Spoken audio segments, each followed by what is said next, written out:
Il est 19h30, place à l'actualité locale et régionale. Bonsoir, voici les titres de cette édition. 2 mois après le cyclone Pam, bilan tiré de la solidarité calédonienne en faveur des sinistrés du Vanuatu. Réponse dans un instant.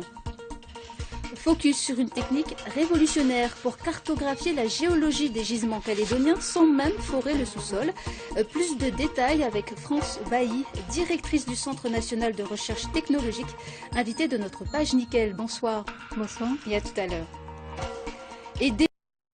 Autre titre de ce journal, le nickel sous une loupe électromagnétique. Une équipe scientifique vient de cartographier la géologie de plusieurs gisements calédoniens sans même forer le sous-sol.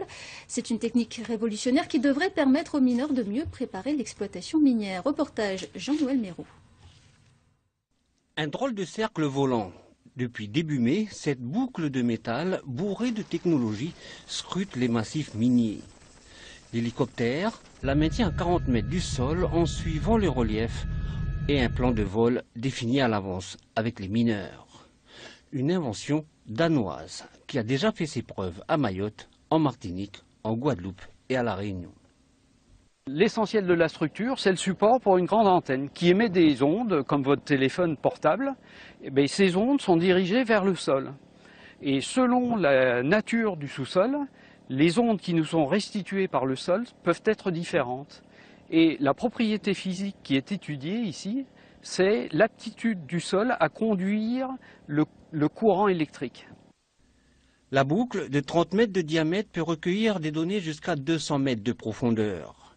Le CNRT et le BRGM travaillent en collaboration avec les chercheurs de l'université Aarhus au Danemark.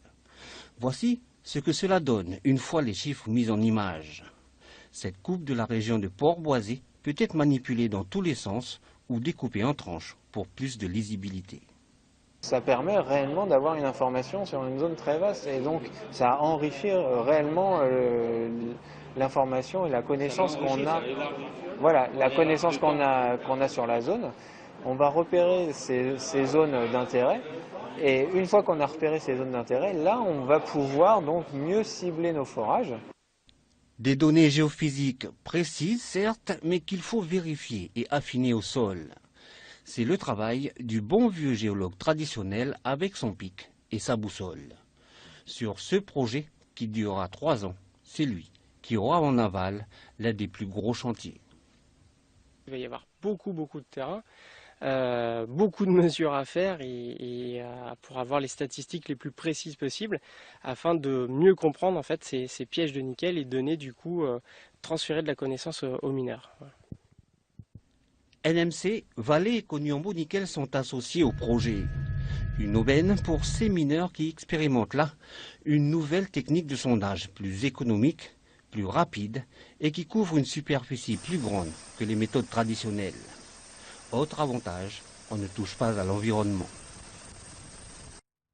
Et on poursuit sur ce sujet avec vous, Olivier Jeanneman. Bonsoir Nadine, Bonsoir. France Bailly, bonsoir. Alors Bonsoir. est-ce que cette nouvelle méthode d'investigation des sous-sols est économiquement viable et supportable pour les mineurs? Oui, je pense que en fait, c'est une technique qui est très viable. On couvre une grosse surface, donc à peu près 100 km² en quelques heures.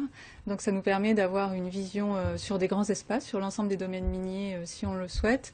Ce qui est coûteux en fait dans cette technique, c'est la mobilisation et la démobilisation du matériel. Mais si on couvre des grandes surfaces sur chaque opération, en fait, on peut noyer le prix de cette mobilisation-démobilisation dans l'ensemble de l'opération. Et à mon avis, c'est extrêmement rentable. Et alors qu'est-ce qu'on apprend? On apprend exactement combien de nickel se trouve sous le sol. Qu'est-ce qu'on apprend d'autre en fait? En fait, on a une vision en 3 dimensions, grosso modo, du sous-sol.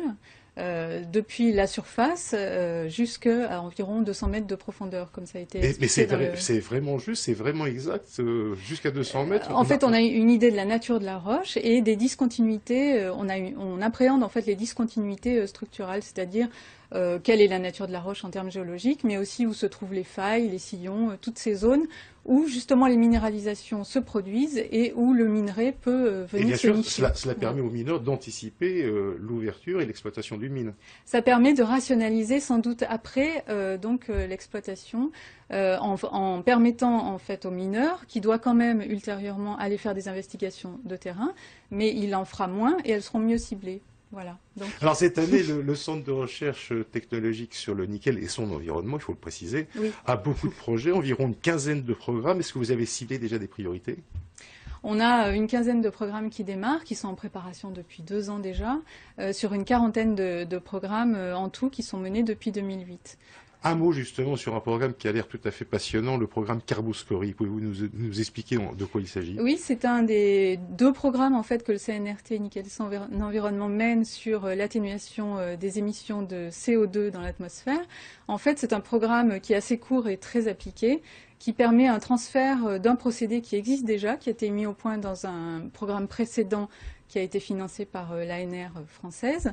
Donc c'est un programme, c'est un procédé qui permet en fait de mettre dans une espèce de four, de faire rentrer d'un côté le CO2 qu'on aurait capté à la sortie de l'usine, et d'un autre côté donc de mettre des scories, puisque ce programme est donc focalisé sur la carbonatation des scories, qui sont les produits secondaires de nos usines métallurgiques. Ça veut dire qu'on pourrait enfermer tout le gaz carbonique qui sort des fumées des usines, des centrales à charbon, dans des scories qui sortent justement de ces mêmes usines. Voilà, donc avec un procédé à haute température, haute pression, et puis d'autres caractéristiques, on détruit finalement ce CO2 pour en faire du carbonate de magnésium, donc des produits donc, qui sont à base de carbonate de magnésium. Et donc ces produits, après, l'idée c'est de savoir s'ils peuvent intégrer une filière, par exemple, de produits des matériaux de construction ou d'autres utilisations possibles. Il faudrait qu'on en reparle. Je vous réinviterai à ce moment-là pour reparler justement de l'utilisation de ces scories. Merci en tout cas France Bailly d'avoir répondu à notre invitation ce soir. Merci à vous. Merci France Bailly. Et maintenant Olivier, quelques nouvelles du marché. Eh bien, les prix du nickel se maintiennent sur la barre des 14 000, à 14 035 $ la tonne précisément. C'est un recul de 400 $ quand même par rapport à jeudi dernier, mais c'est un redressement apparemment plus solide car les stocks du nickel ont baissé d'environ 3 000 tonnes pour s'établir à 441 042 tonnes. La courbe des prix, elle, est globalement à la hausse. Elle oscille depuis 15 jours sur un nouveau palier entre 13 500 et 14 500. Mais rien n'indique encore qu'il s'agisse là d'une tendance à long terme. Le cours des actions avantage légèrement cette semaine Eramet qui gagne 1%. Glencore reste stationnaire. POSCO perd 3 points et Vale accuse une baisse de 7%. Voilà pour les chiffres du nickel cette semaine. À la semaine prochaine. Merci Olivier, à jeudi prochain. Dans le reste de la